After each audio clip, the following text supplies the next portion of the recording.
Friends, Karthigai Deepam சீரியலில் நம்ம கார்த்திக் வந்துட்டு ரம்யா தான் தீபாவளியை இப்படி ஒரு பிரச்சனை வர்றதுக்கு காரணம் அப்படின்றத கண்டுபிடிச்சாராருங்க. ஸோ என்ன நடக்குது அப்படின்னா, நம்ம கார்த்திக் வந்து ஒரு ஃபோன் வருது. ஸோ தீபாவை நாங்கள் ஹாஸ்பிட்டலில் அட்மிட் பண்ணியிருக்கோம், கதிர் கொஞ்சம் சீக்கிரமாவா அப்படின்ற அந்த ஒரு நியூஸ் தான்.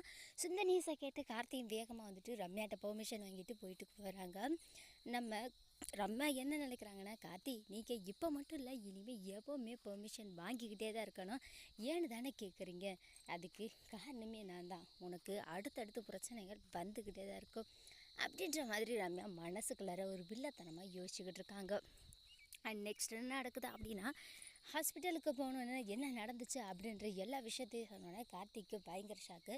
ஸோ இது எல்லாத்தையுமே நம்ம வீட்டில் போய் பேசிக்கலான்னு சொல்லிட்டு கார்த்திக் தீபாவை கூட்டிகிட்டு வீட்டுக்கு வந்துடுறாங்க.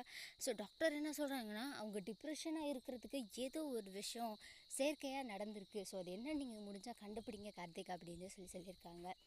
அண்ட் அதுக்கப்புறமேட்டு வந்து பார்த்திங்கன்னா, நம்ம கார்த்திக் வீட்டுக்கு வந்து தீபாட்ட கேட்குறாங்க. அந்த ஒரு ஜூஸ் குடித்த கிளாஸை எடுத்து தீபா வந்து பார்த்திங்கன்னா காட்டுறாங்க. இதை பார்த்தோன்னே வந்து பார்த்திங்கன்னா கார்த்திக்கு இது சந்தேகம் வருது. சரி, ஓகே, இந்த ஜூஸை யார் கொடுத்தா, என்ன நடந்ததுன்னு சொல்லிட்டு அபிராமி கிட்ட ஒரு டைம் விசாரிக்கிறாரு. அண்ட் அதுக்கப்புறமேட்டு வந்து பார்த்திங்கன்னா தீபா கிட்ட ஒரு டைம் விசாரிக்கிறாரு. அண்ட் ஃபைனல் அது இடையில வந்து பார்த்திங்கன்னா இந்த கிளாஸை வச்சுருந்தது அம்முதான்ற விஷயம் கார்த்தியோட மைண்டுக்குள்ளார வருது. அண்ட் அப்படியே கட் பண்ணால் அடுத்து வந்து பார்த்திங்கன்னா கார்த்திக் ஃபேக்ட்ரியில் இருக்க மாதிரி காட்டுறாங்க. நம்ம ரம்யாவை பார்க்குறதுக்காக வந்து பார்த்திங்கன்னா ரம்யாவோட ஃப்ரெண்டு ஒருத்தவங்க வராங்க. ஸோ அவங்க வந்துட்டு என்ன கேட்குறாங்கன்னா, இங்கே அம்மு இருக்காங்களா அப்படின்னு சொல்லிட்டு கேட்குறாங்க. அம்முவா அப்படின்னா யார் அப்படின்ற மாதிரி கார்த்திக் கேட்குறாரு. என்னப்பா தம்பி, உங்கள் எம்டி தான் அப்படின்னு சொல்லிட்டு ரம்யா தான் நாங்கள்லாம் அம்முன்னு கூப்பிடுவோம் அப்படின்னு சொன்னோன்னே கார்த்திக்கு பயங்கர ஸ்ட்ரைக் ஆகுது. அண்ட் உடனே வந்து பார்த்திங்கன்னா, சரி அதை பற்றி எனக்கு ஒன்றும் பெருசாக தெரியாது அப்படின்னு சொல்லிட்டு நீங்கள் அவங்களோட இருக்காரு, அவர்கிட்ட போய் பேசிக்கங்க அப்படின்னு சொல்லி அனுப்பிடுறாங்க. ஸோ அவங்களுமே வந்து பார்த்திங்கன்னா ரம்யாவோட ஃப்ரெண்ட் வந்துட்டு அவங்களுக்கு இன்விடேஷன் வச்சுட்டு இன்விடேஷனில் அம்மு என்கிற ரம்யான்னு சொல்லி எழுதி வச்சுட்டு கிளம்பிடுறாங்க. ஸோ ரம்யாவுக்கு கால் பண்ணி சொல்லிடுறாங்க. ரம்யாவுக்கு பயங்கர ஷாக்கு.